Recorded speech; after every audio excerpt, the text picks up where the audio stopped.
10 दिन पहले पाकिस्तान ने बोला कि हम इंडिया वर्सेस पाकिस्तान का वर्ल्ड कप का मैच बॉयकॉट करेंगे। फिर बोला कि हम बॉयकॉट नहीं करेंगे और अब कल इंडिया वर्सेस पाकिस्तान का मैच कोलंबो में होने जा रहा है।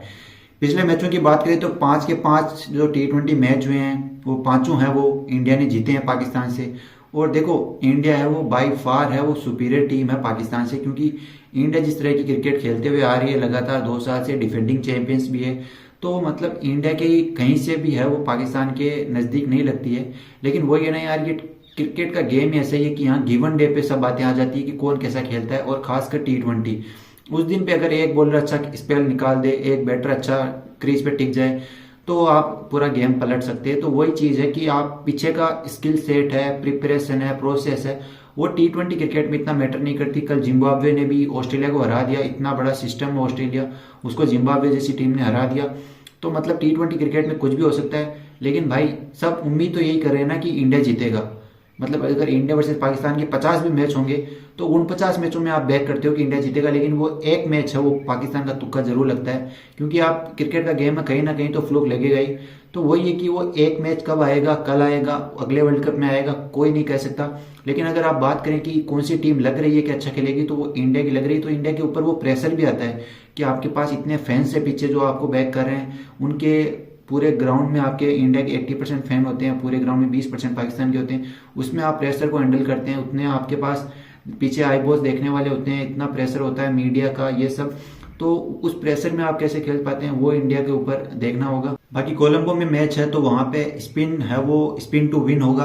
तो मेरे हिसाब से जो इंडिया की पिछली प्लेइंग 11 थी उसमें अर्शदीप की जगह कुलदीप यादव आ जाएंगे, और वहां पे वाशिंगटन सुंदर रिंकू सिंह की जगह पे आने की बातें भी चल रही है। तो ये दो स्पिन ऑप्शन है इंडिया अपनी और ऐड कर सकता है। अक्षर पटेल और वरुण चक्रवर्ती पहले ही है, इसके अलावा के पास हार्दिक पांड्या और बुमराह और शिवम दुबे 3 पेस बॉलर के ऑप्शन हो जाएंगे। तो अच्छा खासा बॉलिंग अटैक भी होगा और फिर आपकी बैटिंग भी लंबी हो जाएगी, 8-9 नंबर तक हो जाएगी। तो ये अच्छी एक ये चेंज कर सकती है इंडिया कोलंबो की स्पिन फ्रेंडली पिचेस को देखते हुए। बारिश का भी अनुमान बताया जा रहा है कि 70-80% है बारिश के भी चांस है, लेकिन पिछले मैचों में भी बारिश के चांस होते हैं इंडिया वर्सेस पाकिस्तान के। जैसे मेलबर्न 2022 के मैच में भी बारिश के चांस थे, लेकिन कहीं से भी बारिश नहीं हुई थी। 2016 में भी बारिश के चांस थे, नहीं हुई थी। तो बारिश मेरे हिसाब से नहीं होगी, क्योंकि कोलंबो में इंडिया और पाकिस्तान का ये मच एंटीसिपेटेड मुकाबला है वो होकर रहेगा।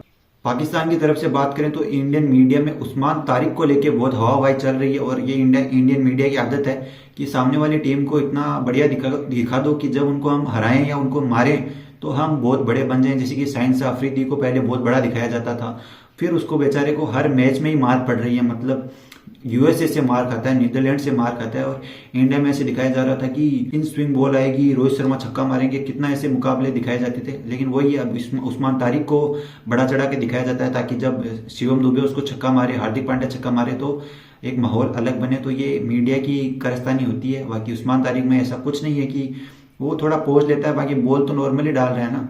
मतलब बॉल आप बैट्समैन को बॉल तो वही आएगा ना, थोड़ा पोज लेके आएगा।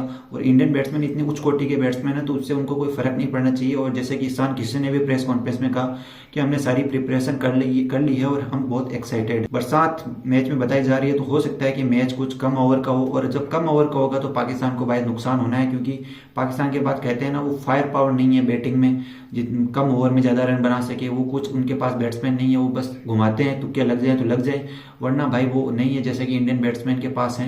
इंडिया तो चलो टूर्नामेंट की फेवरेट टीम है, तो इंडिया वर्सेस पाकिस्तान, पाकिस्तान अभी नंबर 7वें पे 6वें पे T20 में चल रही है।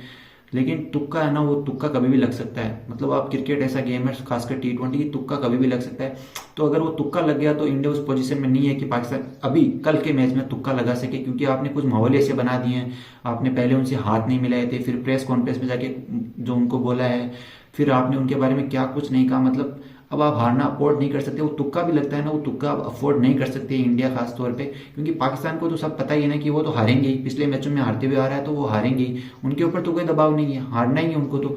लेकिन फियर ऑफ फेलियर है वो इंडिया के पास जरूर आ सकता है कि हम नहीं हार सकते, क्योंकि पिछले मैचों में जो हुआ है ना, वो इस मैच को हारना वो अफोर्ड नहीं कर सकते। और सारी एक्सपेक्टेशन भी इंडिया से ही होती है कि इंडिया तो जीतेगी, इंडिया तो जीतेगी। जैसे कि यूएसए के मैच में हुआ कि यूएसए क्या इंडिया के सामने, वो भी वानखेड़े के मैदान में, लेकिन वहां पे शुरू में 2-3 जल्दी विकेट गिरे और इंडिया प्रेशर में आ गई थी। तो वो नहीं होना चाहिए। आप अपना नेचुरल गेम जो पिछले 2 साल से खेलते हुए आ रहे हैं वो खेलना चाहिए। और कोलंबो में चलो स्पिन फ्रेंडली पिचेज होती हैं, लेकिन आप इंडियन बैट्समैन के को बैक करते हैं कितने तैयारी की है, इतना आजकल सब टेक्नोलॉजी सब पता है कि उस्मान तारिक को कैसे स्टडी करना है, अबरार अहमद को कैसे स्टडी करना है, तो आपने किया होगा और जाते ही आप अपना रंग दिखाएंगे वहाँ पे। इसके अलावा भाई पाकिस्तान से आपको पता ही है वो हर बार कॉन्फिडेंस हो जाते हैं, मतलब पहले कभी भी कितने भी हारे हों, लेकिन जैसे ही मैच होता है वो तैयार हो जाते हैं कि इस बार इंडिया को हराएंगे, इस बार इंडिया पता नहीं इतना कॉन्फिडेंस आते कहाँ से, लेकिन नेरेटिव बिल्डिंग में भाई ये कंट्री है वो नंबर 1 है। मतलब पिछले कितने मैचों में ये पिट चुके हैं, कोई मुकाबला नहीं है, इनकी रैंकिंग कितनी गिरी हुई है, बैट्समैन कोई थके हुए हैं, लेकिन फिर भी इनमें कॉन्फिडेंस इतना आ जाता है कि इस बार हराएंगे, इस बार हराएंगे। वो मैच हारते हैं फिर अगले के लिए तैयार हो जाएंगे, अब की बार हराएंगे, अब की बार हराएंगे। तो अब की बार मोहम्मद आमिर साहब ने कुछ कहा है कि अभिषेक शर्मा तो एक स्लोगर है, वो कोई अच्छे बैट्समैन नहीं है, वो स्लोगर है, कोई चालाक बॉलर है उनको आउट कर सकता है। भाई स्लोगर होता तो वो इंडिया में सक्सेसफुल नहीं होता, साउथ अफ्रीका में जाके सक्सेसफुल नहीं होता, यूएई की कंडीशंस में सक्सेसफुल नहीं होता, ऑस्ट्रेलिया में जाके सक्सेसफुल नहीं होता। मतलब अभिषेक शर्मा लगातार कुछ पिछले 6-7 महीने से नंबर 1 चल रहे हैं रैंकिंग में। हर कंट्री के खिलाफ उन्होंने रन मारे हैं, जोफ्रा आर्चर हो, साइंसा अफरीदी हो, स्पिनर्स की बात कर लें आप, हर बॉलर के खिलाफ उन्होंने डोमिनेट किया है। तो स्लोगर होता तो भाई इतनी कंसिस्टेंसी थोड़ी होती, मतलब स्ट्राइक रेट अच्छा है, हर बॉल पे छक्का मारने को देखता है तो स्लोगर हो गया, हर बॉल पर छक्का मारने को देखता है क्योंकि वो अपने आप को बैक करता है, उसकी ताकत है, वो स्पिन के खिलाफ अच्छा खेलता है, फास्ट बॉलर के खिलाफ उससे भी अच्छा खेलता है। 190 का स्ट्राइक रेट है, 40 का लगभग एवरेज है, तो स्लोगर कैसे हो गया भाई? स्लोगर होता तो एवरेज थोड़ा नीचे आता ना। तो वही बात है, जब अपने आप को खेल से रिलेटिव नहीं रख पाते तो ऐसी बातें करके अपने आप को रेलिवेंट रखने की बात करते हैं। और जैसा कि मैंने कहा कि कहीं से भी कोई मुकाबला नहीं है इंडिया का पाकिस्तान के खिलाफ। आप सिस्टम की बात कर लें, आप आईबॉस की बात कर लें, जितना पैसा है इंडियन बोर्ड के पास है, स्पॉन्सर्स हैं, ब्रांड्स हैं, सब कुछ, आप स्किल्स की बात कर लें, टैलेंट की बात कर लें, प्रोसेस की बात कर लें, जितनी प्रिपरेशन की उसकी बात कर लें, तो कहीं से भी नहीं आ सकता है। लेकिन T20 ऐसा खेल है जहाँ पे आप ऑन द डे अगर किसी का भी एक भी तुक्का लग गया ना तो कुछ भी हो सकता है। तो उसी को देखते हुए मैच है वो इंटरेस्टिंग बना हुआ है कि आप उस प्रेशर में उसको कैसे हैंडल करते हो। सारा प्रेशर मैं बोल रहा हूँ कि इंडिया के ऊपर या पाकिस्तान के ऊपर तो कोई प्रेशर नहीं है, सबको पता ही है भाई हारना पाकिस्तान को ही है। वहाँ पे अगर उनको तुक्के की जीत मिलती है तो उनके लिए बोनस ही है। तो इंडिया के ऊपर ये प्रेशर होगा कि उनको जीतना ही है, तो ये प्रेशर में आप इंडिया कैसे खेल का प्रदर्शन करती है वो देखना होगा।